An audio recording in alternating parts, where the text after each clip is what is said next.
Gospel according to John chapter 6 verse 1 to 15.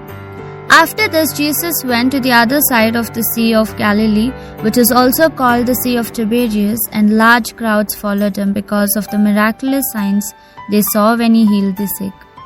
So he went up the hillside and sat down there with his disciples. Now the Passover feast of the Jews was at hand. Then lifting up his eyes, Jesus saw the crowd that were coming to him and said to Philip, "Where shall we buy bread for these people to eat?" He said this to test Philip, for he himself knew what he was going to do.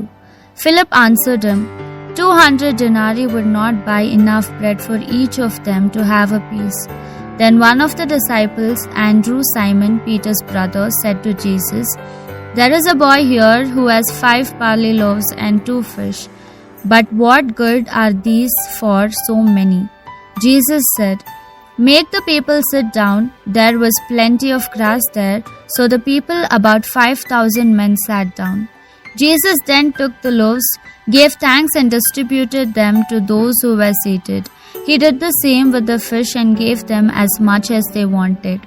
And when they had eaten enough, he told his disciples, "Gather up the pieces left over, that nothing may be lost." So he gathered them up and filled 12 large baskets with pieces of 5 barley loaves left over by those who had eaten. When the people saw this sign that Jesus had just performed, they said, "This is really the prophet, he who is to come into the world." Jesus realized that they were about to come and take him by force and make him king. So he withdrew to the hills by himself. The Gospel of the Lord. Praise to you, Lord Jesus Christ.